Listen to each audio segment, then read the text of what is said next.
He left his mother in a nursing home, and 5 minutes before he left, she told him this.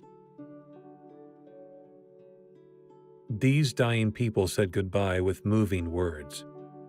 Today we want to share with you 3 very emotional goodbyes. These stories concern people who, shortly before death, had an important message for their loved ones. John regretted not taking care of his mother.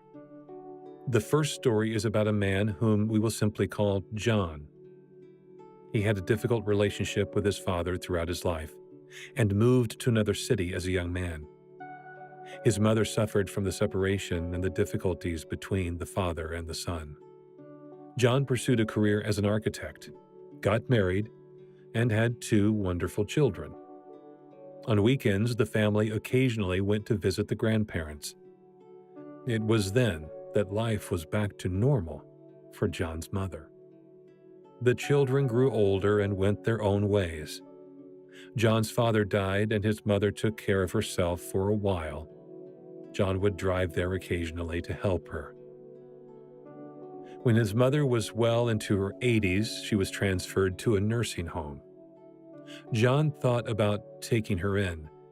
Then he dismissed the idea and comforted himself with the thought that his mother would have better care in the nursing home. At first, he checked on her regularly. He told himself she had settled in, yet the conditions in the nursing home frightened him. John was plagued by a guilty conscience. He buried himself in his work. For several months, he hardly saw his mother. Sometimes he called her. Her voice was weak. John was in the middle of a major project when the call reached him. His mother was dying. At first, he was reluctant to leave immediately. But then he made up his mind. He left the meeting halfway through and drove 100 miles to his mother's nursing home. There she lay on her bed, as white as a sheet. She was barely breathing. She seemed to be asleep. John stood there for a while, looking at her. Then she woke up. She wanted to talk to her son. What she said changed John's life forever. She thanked him for being such a wonderful son. She told him that she had imagined the last moments of her life differently. Actually, she had wished that she could die at home, surrounded by her family. She told him that she had not been very well at the nursing home lately. The rooms had no ventilation and the heat had been unbearable. The caregivers hardly paid attention. She asked John to discuss this with the nursing home's management so that those who were still alive would not have to suffer further. John held his mother's hand and didn't say a word. He only kissed his mother tenderly on the cheek when she wished to kiss him goodbye. She died in the night. John was ashamed of not having chosen to let his mother move in with him instead. John's mother, as well as John himself, knew about the unpleasant conditions in the nursing home. Why hadn't he done anything? Why hadn't he taken his mother to a better nursing home, or one in his town? He understood that he had distanced himself from his mother in a very unattractive way. After her death, he published his story. He wanted to warn other men and sons and asked them not to make the same mistake with their own mothers. Nolan's last words to his mother. Nolan Scully was born in 2012. When he was 3 years old, he got sick. At first, it was just a stuffy nose, then a sinus infection. During surgery, the boy had nasal polyps removed, but Nolan's health problems just wouldn't stop. Soon afterwards, Nolan's parents, Ruth and Jonathan Scully, received terrible news. Nolan had been diagnosed with rhabdomyosarcoma. This is a rare type of cancer that affects the soft tissue of the body and grows very rapidly. Although chemotherapy started immediately, doctors had little hope. For months, Nolan's life was chemotherapy, pain, and tears. At first, the little boy didn't want to give up. He promised his mother he would make it and survive for her. A computer tomography scan revealed another terrible diagnosis. 2 large tumors were squeezing Nolan's lungs and heart. His mother, Ruth, decided with a heavy heart to stop the treatment immediately and let her beloved son die. Without chemotherapy, he would have perhaps enjoyed a few beautiful hours, perhaps days. That's how it turned out. Nolan stayed at the hospital and his mother stayed with him. After signing the form to stop the treatment, she went to see her boy. Ruth rested her head against Nolan's forehead and told him what was going to happen. Nolan knew of his imminent death.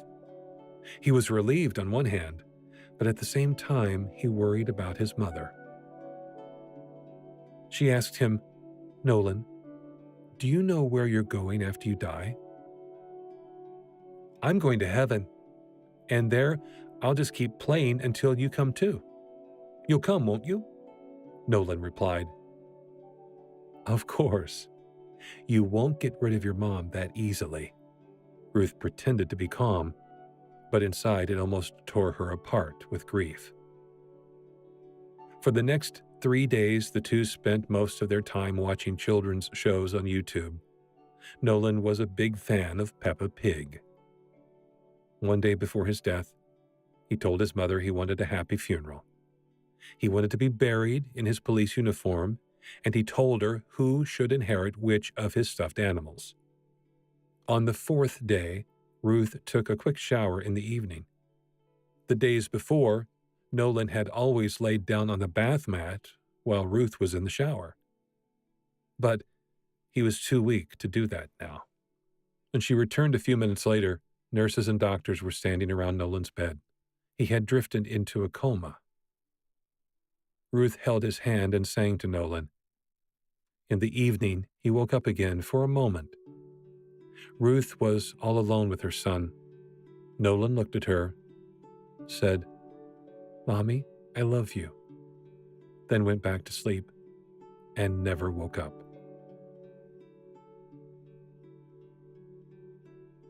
Holly Butcher's plea to the living. Holly Butcher was a young woman from Brisbane, Australia. When she was diagnosed with bone cancer at 26, she was enjoying life and had big plans. But for the doctors, it was clear that Holly had only 1 year to live. One evening in January, she wrote a letter to her friends and acquaintances.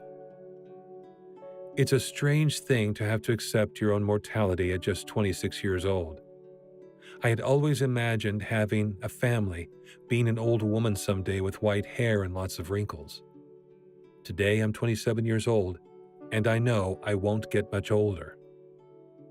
I don't want to go yet, but I don't want to complain either. I had a beautiful life, many friends, a wonderful family. But that's the way things are in life. It is fragile, precious, unpredictable, and each day is a gift, not a given right. I plead with you to look at your life in this way.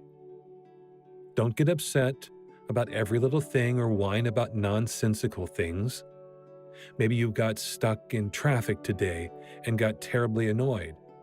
Or you haven't slept in days because your wonderful babies have been keeping you awake. Or your hairdresser cut your hair way too short. Maybe your new fake nails broke.